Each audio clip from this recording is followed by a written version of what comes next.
안녕하세요. 책 읽어주는 편안한 엄마입니다. 오늘은 한국 근대 문학의 대표적인 초창기 작가 중에 한 분이신 현진건의 술 권하는 사회를 읽어드리겠습니다. 작가의 호는 빙허이며 1900년 대구에서 출생하여 1912년 일본 동경 세이조 중학교에 입학해 1917년 졸업하였고 그 이듬해 중국 상하이의 호광대학에서 독일어를 전공하였으나 중도의 공부를 끝내고 1919년 귀국하여 서울에 정착합니다. 1921년 조선일보에 입사한 후 동인지 동명에서 일하며 시대일보사를 거쳐 1936년 일장기 말소 사건으로 1년형을 선고받고 투옥될 때까지 동아일보 기자로 근무했습니다. 그의 소설은 작가의 신변이나 체험을 소설로 쓴 시기, 본격적인 순수 소설을 쓴 시기, 역사 소설을 쓴 시기로 크게 나누어 볼 수 있는데 오늘 읽어드릴 술 권하는 사회는 그의 초기 작품에서 보이는 신변 소설에 속합니다. 대표작으로는 운수 좋은 날, B사감과 러브레터, 역사소설 무영탑 등이 있습니다. 저희 낭독과 함께하는 이 시간이 여러분의 바쁜 일상에 잠시 쉬어갈 수 있는 쉼표의 시간이 될 수 있기를 소망하며 구독과 좋아요를 눌러주시기 바랍니다. 지은이 현진건 술 권하는 사회. 아이고 아야! 홀로 바느질을 하고 있던 아내는 얼굴을 살짝 찌푸리고 가늘고 날카로운 소리로 부르짖었다. 바늘 끝이 왼손 엄지손가락 손톱 밑을 찔렀습니다. 그 손가락은 가늘게 떨며 하얀 손톱 밑으로 앵두빛 같은 피가 비친다. 그것을 볼 사이도 없이 아내는 얼른 바늘을 빼고 다른 손 엄지손가락으로 그 상처를 누르고 있다. 그러면서 하던 일까지를 팔꿈치로 고이고이 밀어 내려놓았다. 이윽고 눌렀던 손을 떼어보았다. 그 언저리는 인제 다시 피가 안이 나려는 것처럼 혈색이 없다. 하더니 그 희던 꺼풀 밑에 다시금 꽃물이 차츰차츰 밀려온다. 보일 듯 말 듯한 그 상처로부터 좁쌀낫 같은 핏방울이 송송 솟는다. 또 안이 누를 수 없다. 이만하면 그 구멍이 아물었으려니 하고 손을 떼면 또 얼마 안이 되어 피가 비쳐나온다. 인제 헝겊오락지로 쳐매는 수밖에 없다. 오락지란 오라기의 사투리로서 실이나 헝겊 또는 새끼 따위의 길고 가느다란 조각을 말합니다. 그 상처를 누른 채 그는 바느질 고리에 눈을 주었다. 거기 쓸만한 오락지는 실패 밑에 있었다. 그 실패를 밀어내고 그 오락지를 두 새끼손가락 사이에 집어 올리려고 한동안 애를 썼다. 그 오락지는 마치 풀로 붙여둔 것 같이 고리 밑에 착 달라붙어 세상 잡혀지지 않는다. 그 두 손가락은 헛되이 그 오락지 위를 극적거리고 있을 뿐이다. 왜 잡혀지지를 않아? 그는 마침내 울듯이 부르짖었다. 그리고 그것을 집어줄 사람이 없나 하는 듯이 방 안을 둘러보았다. 방 안은 텅 비어있다. 어느 뉘 하나 없다. 호젓한 허영만 그를 휩싸고 있다. 여기서의 허영은 그림자를 뜻합니다. 바깥도 죽은 듯이 고요하다. 시시로 퐁퐁하고 떨어지는 수도의 물방울 소리가 쓸쓸하게 들릴 뿐 문득 전등불이 광채를 더하는 듯하였다. 벽상에 걸린 괴종의 거울이 번들하며 새로 한 점을 가리키려는 시침이 위협하는 듯이 그의 눈을 쏜다. 그의 남편은 그때껏 돌아오지 않았었다. 아내가 되고 남편이 된 지는 벌써 오랜 일이다. 어느덧 7, 8년을 지내었으리라. 학원만 같이 있어 본 나를 헤아리면 단 1년이 될락말락한다. 막 그의 남편이 서울서 중학을 마쳤을 때 그와 결혼하였고 그러자마자 고만 동경에 부급한 까닭이다. 거기서 대학까지 졸업을 하였다. 부급하다의 원래의 뜻은 책 상자를 진다는 뜻으로 여기서는 타향으로 공부하러 가다를 뜻합니다.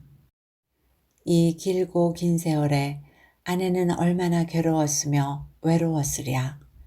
봄이면 봄, 겨울이면 겨울, 웃는 꽃을 한숨으로 맞았고 얼음 같은 베개를 뜨거운 눈물로 덮이었다. 몸이 아플 때 마음이 쓸쓸할 때 얼마나 그가 그리웠으랴. 하건만 아내는 이 모든 고생을 이를 악물고 참았었다. 참을 뿐이 아니라 달게 받았었다. 그것은 남편이 돌아오기만 하면 하는 생각이 그에게 위로를 주고 용기를 준 까닭이었다. 남편이 동경에서 무엇을 하고 있나? 공부를 하고 있다. 공부가 무엇인가? 자세히 모른다. 또 알려고 애쓸 필요도 없다. 어찌하였든지 이 세상에 제일 좋고 제일 귀한 무엇이라 한다. 마치 옛날 이야기에 있는 도깨비의 부자 방망이 같은 것이오니 한다. 옷 나오라면 옷 나오고 밥 나오라면 밥 나오고 돈 나오라면 돈 나오고 저 하고 싶은 무엇이든지 청해서 아니 되는 것이 없는 무엇을 동경에서 얻어가지고 나오려니 하였었다. 가끔 놀러오는 친척들이 비단옷 입은 것과 금지환 낀 것을 볼 때 금지환이란 금반지입니다. 그 당장엔 마음 그득히 부러워도 하였지만 나중엔 남편만 돌아오면 하고 그것에 경멸하는 시선을 던지었다. 남편이 돌아왔다. 한 달이 지나가고 2달이 지나간다. 남편의 하는 행동이 자기 기대하던 바와 조금 배치되는 듯 하였다. 공부 아니한 사람보다 조금도 다른 것이 없었다. 아니다. 다르다면 다른 점도 있다. 남들은 돈벌이를 하는데 그의 남편은 도리어 집안 돈을 쓴다. 그러면서도 어디인지 분주히 돌아다닌다. 집에 들면 정신없이 무슨 책을 보기도 하고 또는 밤새도록 무엇을 쓰기도 하였다. 저러는 것이 참말 부자 방망이를 만드는 것인가 보다. 아내는 스스로 이렇게 해석하였다. 또 2달이 지나갔다. 남편의 하는 일은 늘 한 모양이었다.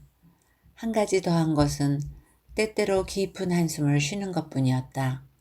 그리고 무슨 근심이 있는 듯이 얼굴을 펴지 않았다. 몸은 나날이 축이 나간다.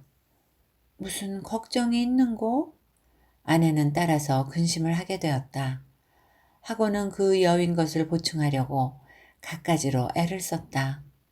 곧 될 수 있는 대로 곧 그의 밥상에 반찬가지를 붓게 하며 또 곰 같은 것도 만들었다. 붓게는 분량이나 수요를 많아지게, 곰이란 고기나 생선 등을 진하게 우린 국을 말합니다. 그런 보람도 없이 남편은 입맛이 없다 하며 그것을 잘 먹지도 않았다. 또 몇 달이 지나갔다. 인제 출입을 뚝 끊고 늘 집에 붙어 있다. 걸핏하면 성을 낸다. 입버릇 모양으로 화난다, 화난다 하였다. 어느 날 새벽 아내가 어렴풋이 잠을 깨어 남편의 누웠던 자리를 더듬어 보았다. 쥐이는 것은 이불 자락뿐이다. 잠결에도 조금 실망을 아니 느낄 수 없었다. 잃은 것을 찾으려는 것처럼 눈을 부스스 떴다. 책상 위에 머리를 쓰러뜨리고 2 손으로 그것을 움켜쥐고 있는 남편을 보았다. 흐릿한 의식이 돌아옴을 따라 남편의 어깨가 들썩들썩 움직임도 깨달았다. 흑흑 느끼는 소리가 귀를 울린다. 아내는 정신을 바짝 차렸다. 불현듯이 몸을 일으켰다. 이윽고 아내의 손은 가볍게 남편의 등을 흔들며 목에 걸리고 나오지 않는 소리로 "왜 이러고 계세요?" 라고 물어보았다. 남편은 아무 대답이 없다. 아내는 손으로 남편의 얼굴을 괴어들려고 할 즈음에 그것이 뜨뜻하게 눈물에 젖는 것을 깨달았다. 또 한 두어 달 지나갔다. 처음처럼 다시 출입이 자조로웠다. 구역이 날 듯한 술 냄새가 밤늦게 돌아오는 남편의 입에서 나게 되었다. 그것은 요사이 일이다. 오늘 밤에도 지금까지 돌아오지 않았다. 초저녁부터 아내는 별별 생각을 다 하면서 남편을 고대하고 있었다. 지리한 시간을 속히 보내려고 치웠던 일가지를 또 꺼내었었다. 그것조차 뜻같이 아니 되었다. 때때로 바늘이 헛되이 움직이었다. 마침내 그것에 찔리고 말았다. 어디를 가서 이때껏 오시지 않아? 아내는 이제 아픈 것도 잊어버리고 짜증을 내었다. 잠깐 그를 떠났던 공상과 환영이 다시금 그의 머리에 떠돌기 시작하였다. 이상한 꽃을 수놓은 흰 보 위에 맛난 요리를 담은 접시가 번쩍인다. 여러 친구와 술을 권커니 자커니 하는 광경이 보인다. 어떤 기생년이 애교가 흐르는 웃음을 띠고 살근살근 제 남편에게로 다가드는 꼴이 보인다. 그의 남편은 미친 듯이 껄껄 웃는다.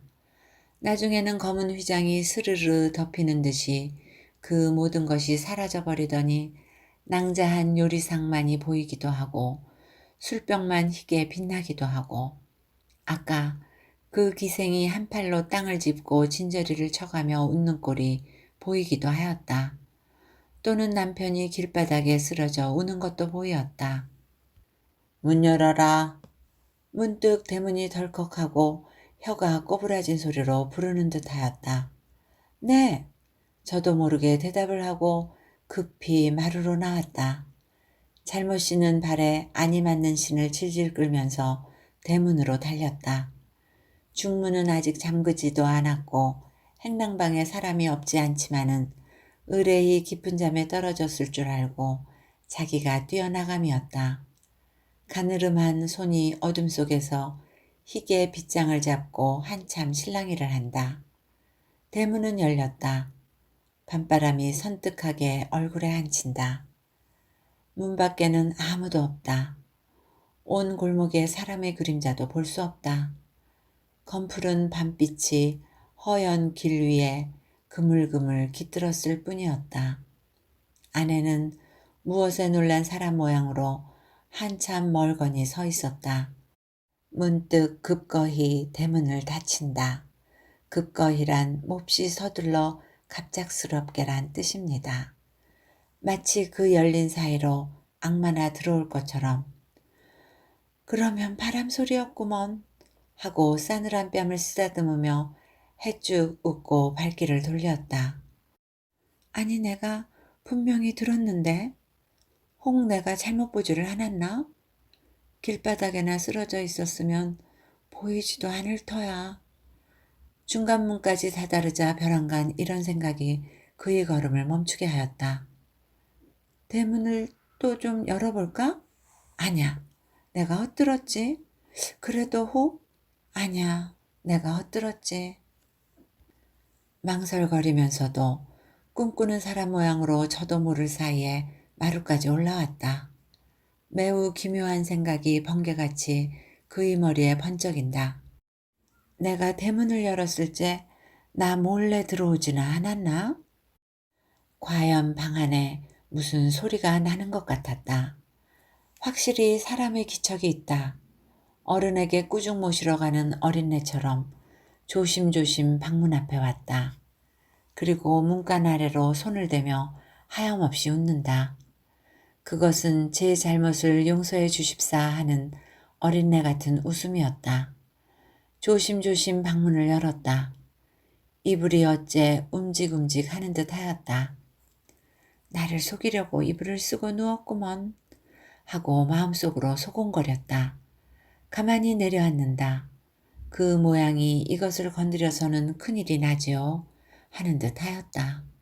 이불을 펄쩍 쳐들었다. 빈 뇨가 하얗게 드러난다. 그제야 확실히 아니온 줄 안 것처럼 아니 왔구먼 안 왔어 라고 울듯이 부르짖었다. 남편이 돌아오기는 새로 2점이 훨씬 지난 뒤였다. 무엇이 털썩하는 소리가 들리고 잇따라 아씨 아씨 라고 부르는 소리가 귀를 때릴 때에야 아내는 비로소 아직도 앉았을 자기가 이불 위에 쓰러져 있음을 깨달았다.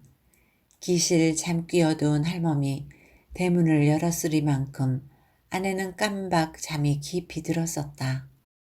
하건만 그는 몽경에서 방황하는 정신을 당장에 수습하였다. 2번 얼굴을 쓰다듬자마자 불현듯 밖으로 나왔다.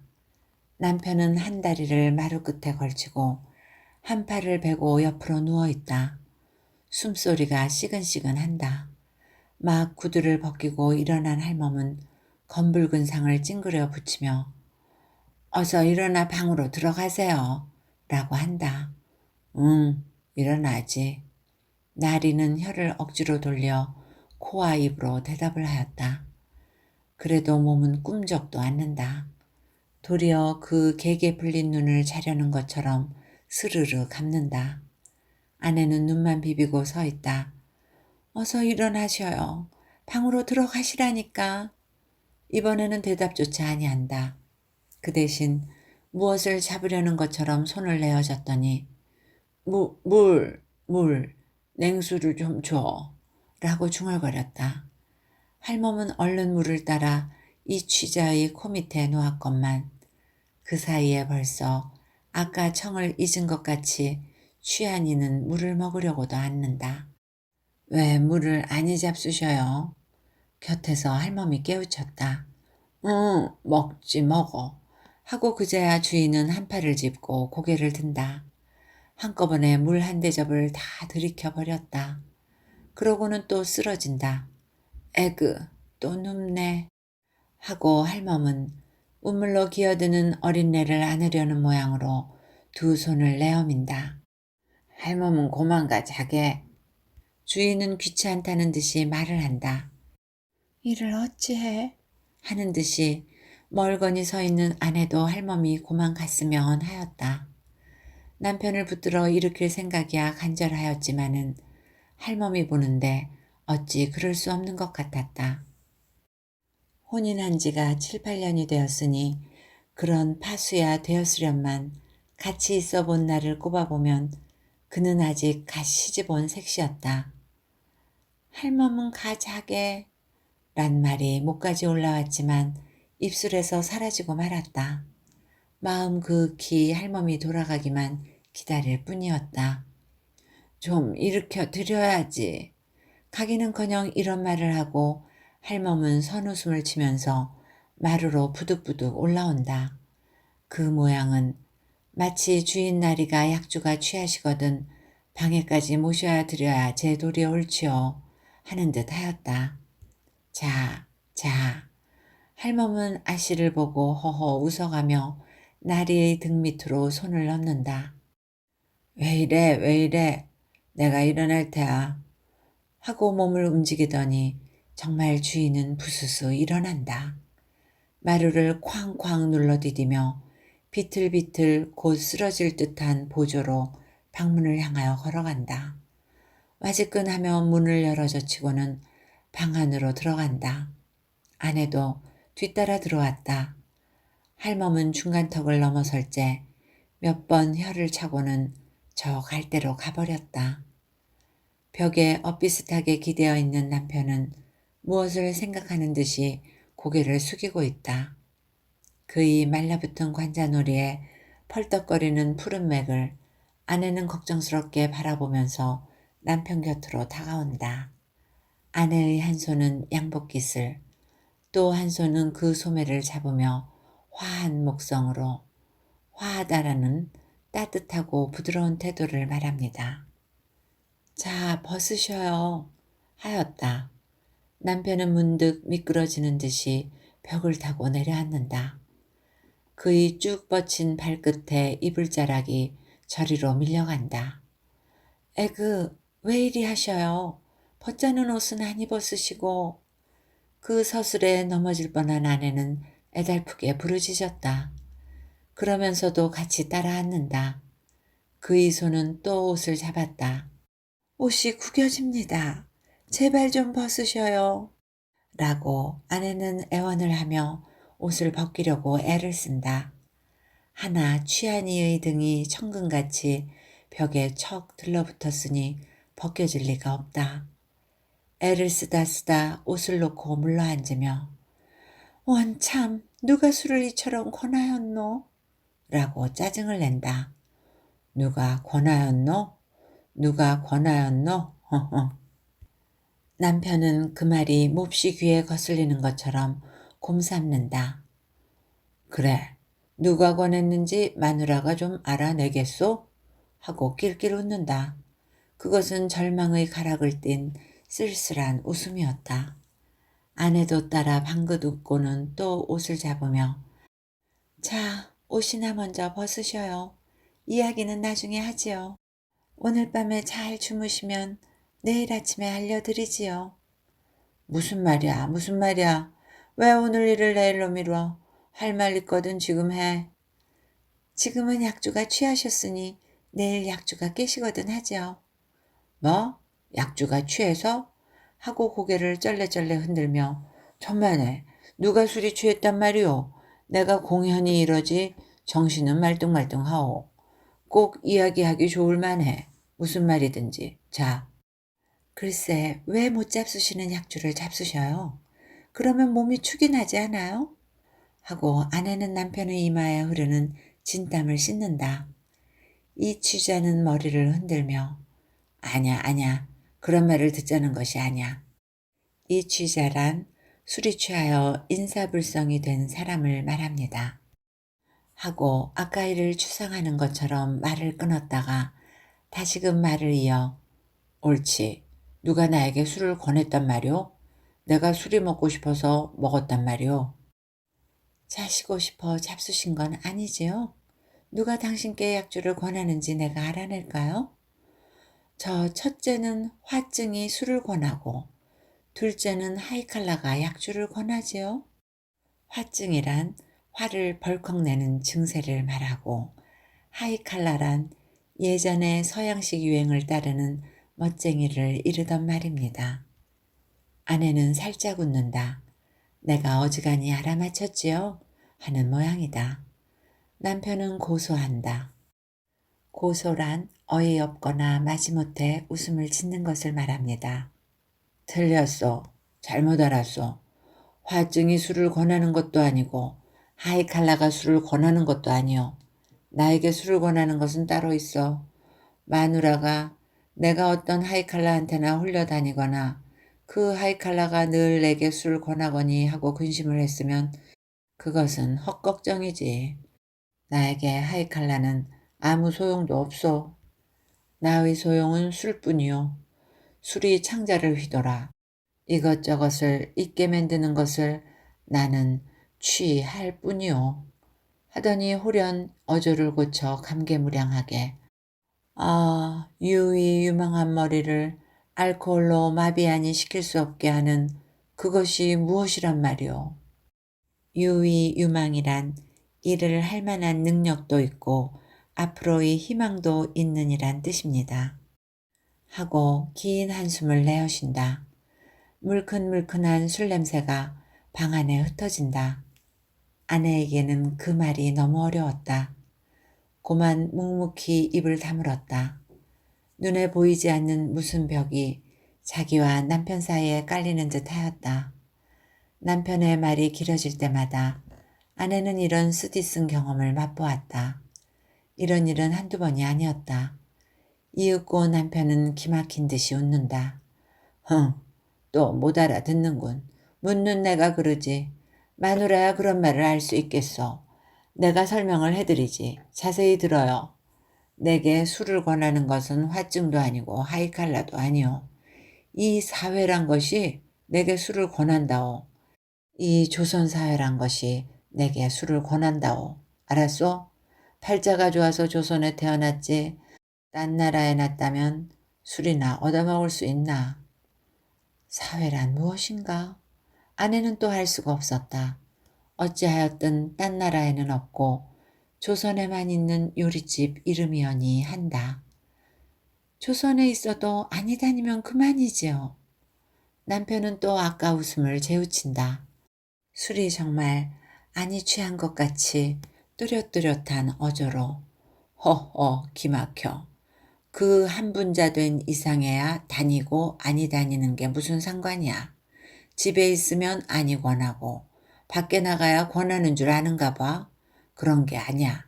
무슨 사회란 사람이 있어서 밖에만 나가면 나를 꼭 붙들고 술을 권하는 게 아니야. 무엇라 할까? 저 우리 조선 사람으로 성립된 이 사회란 것이 내게 술을 아니 못 먹게 한단 말이오. 어째 그렇소?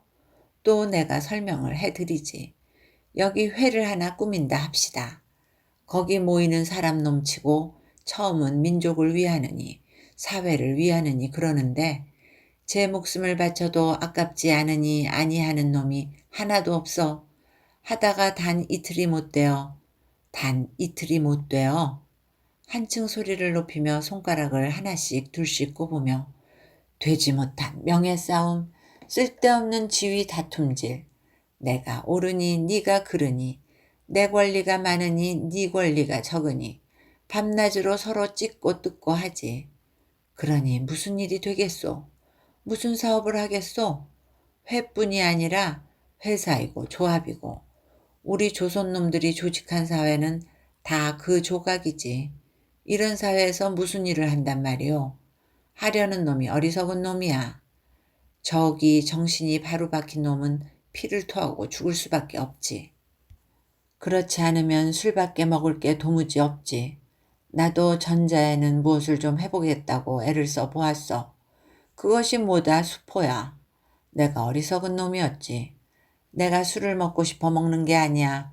요사이는 좀 낫지만은 처음 배울 때에는 마누라도 알다시피 죽을 애를 썼지. 그 먹고 난 뒤에 괴로운 것이야. 겪어본 사람이 아니면 알 수 없지. 머리가 지끈지끈 아프고 먹은 것이 다 돌아 올라오고 그래도 아니 먹은 것보단 나았어. 몸은 괴로워도 마음은 괴롭지 않았으니까. 그저 이 사회에서 할 것은 주정꾼 노릇밖에 없어. 공연히 그런 말 마요. 무슨 노릇을 못해서 주정꾼 노릇을 해요? 남이라서? 아내는 부지불식간에 흥분이 되어 열기 있는 눈으로 남편을 바라보고 불쑥 이런 말을 하였다. 그는 제 남편이 이 세상에 가장 거룩한 사람이었니 한다. 따라서 어느 이보다 제일 잘 될 줄 믿는다. 몽롱 하나마 그의 목적이 원대하고 고상한 것도 알았다. 얌전하던 그가 술을 먹게 된 것은 무슨 일이 맘대로 아니 되어 화풀이로 그러는 줄도 어렴풋이 깨달았다. 그러나 술은 노상 먹을 것이 아니다. 그러면 패가 망신하고 만다. 그러므로 하루바삐 그 화가 풀렸으면 또다시 얌전하게 되었으면 하는 생각이 그의 머리를 떠날 데가 없었다. 그리고 그날이 꼭 올 줄 믿었었다. 오늘부터는 내일부터는 하건만 남편은 어제도 술이 취하였다. 오늘도 한 모양이다. 자기의 기대는 나날이 틀려간다. 쫓아서 기대에 대한 자신도 열버간다. 애달프고 원통한 생각이 가끔 그의 가슴을 누른다. 더구나 수척해가는 남편의 얼굴을 볼 때 그런 감정을 걷잡을 수 없었다. 지금 저도 모르게 흥분한 것이 또한 무리가 아니었다. 그래도 못 알아듣네 그려 참. 사람 기막혀. 본정신 가지고는 피를 토하고 죽든지 물에 빠져 죽든지 하지. 하루라도 살 수가 없단 말이야. 흉장이 막혀서 못 산단 말이야. 에이, 가슴 답답해. 라고 남편은 소리를 지르고 괴로워서 못 견디는 것처럼 얼굴을 찌푸리며 미친 듯이 제 가슴을 쥐어뜯는다. 술 한이 먹는다고 흉장이 막혀요? 남편의 하는 짓은 본체만치 하고 아내는 얼굴을 더욱 붉히며 부르짖었다. 그 말에 몹시 놀란 것처럼 남편은 어이없이 아내의 얼굴을 바라보더니 그 다음 순간에는 말할 수 없는 고뇌의 그림자가 그의 눈을 거쳐간다. 그러지, 내가 그러지. 너 같은 숙맥더러 그런 말을 하는 내가 그러지. 너한테 조금이라도 위로를 얻으려는 내가 그러지. 스스로 탄식한다. 아, 답답해. 문득 기막힌 듯이 외마디 소리를 치고는 벌떡 몸을 일으킨다. 방문을 열고 나가려고 한다. 왜 내가 그런 말을 하였던고? 아내는 불시에 후회하였다. 남편의 저고리 뒷자락을 잡으며 안타까운 소리로 왜 어디로 가세요? 이 밤중에 어디를 나가셔요? 내가 잘못하였습니다. 이제는 다시 그런 말을 아니 하겠습니다. 그러게 내일 아침에 말을 하자니까요. 듣기 싫어. 놔요. 하고 남편은 아내를 떠다밀치고 밖으로 나간다. 비틀비틀 마루 끝까지 가서는 털썩 주저앉아 구두를 신기 시작한다. 에그 왜 이리 하셔요. 이제 다시 그런 말을 하니 한데도. 아내는 뒤에서 구두 신으려는 남편의 팔을 잡으며 말을 하였다. 그의 손은 떨고 있었다. 그의 눈에는 단박에 눈물이 쏟아질 듯 하였다. 이건 왜 이래? 저리로 가. 뱉는 듯이 말을 하고 휙 뿌리친다. 남편의 발길이 뚜벅뚜벅 중문에 다다랐다. 어느덧 그 밖으로 사라졌다. 대문 빗장 소리가 덜컥하고 난다. 마루 끝에 떨어진 아내는 헛되어 몇 번 할멈 이라고 불렀다. 고요한 공기를 울리는 구두 소리는 점점 멀어져 간다. 발자취는 어느덧 골목 끝으로 사라져 버렸다. 다시금 밤은 적적히 깊어간다. 가버렸구먼. 가버렸어. 그 구두 소리를 영구히 아니 이르려는 것처럼 귀를 기울이고 있는 아내는 모든 것을 잃었다 하는 듯이 부르짖었다. 그 소리가 사라짐과 함께 자기의 마음도 사라지고 정신도 사라진 듯 하였다. 심신이 텅 비어진 듯 하였다. 그의 눈은 하염없이 검은 밤안개를 물끄러미 바라보고 있다. 그 사회란 독한 꼴을 그려보는 것 같이 이 쓸쓸한 새벽바람이 싸늘하게 가슴에 부딪힌다. 그 부딪히는 서슬에 잠 못 자고 피곤한 몸이 부서질 듯이 지긋하였다. 죽은 사람에게뿐 볼 수 있는 해쓱한 얼굴이 경련적으로 떨며 절망한 어조로 소곤거렸다. 그 몹쓸 사회가 왜 술을 권하는고? 이야기는 여기까지입니다. 남편은 동경에서 공부하여 대학을 마치고 왔음에도 여러 달이 지나도록 스스로 돈을 벌어오지도 않고 집에 있는 돈만 쓰죠. 또 걸핏하면 화를 냅니다. 어느 날 아내는 늦도록 남편이 돌아오지 않아 초조하게 기다리다 잠깐 잠이 든 새벽 2시경에 남편은 만취가 되어 들어옵니다. 행랑할멈의 도움으로 간신히 방으로 들어온 남편은 옷도 벗지 못하고 벽에 기대어 쓰러지지요. 이에 아내는 남편에게 이 지경이 될 정도로 술을 권한 사람들을 탓합니다. 그 말을 들은 남편은 현 조선사회가 자신의 머리를 마비시키지 않으면 안 되게 하므로 그런 일을 잊기 위해 술을 마시는 것이라 합니다. 아내는 이러한 남편의 말을 이해할 수가 없습니다.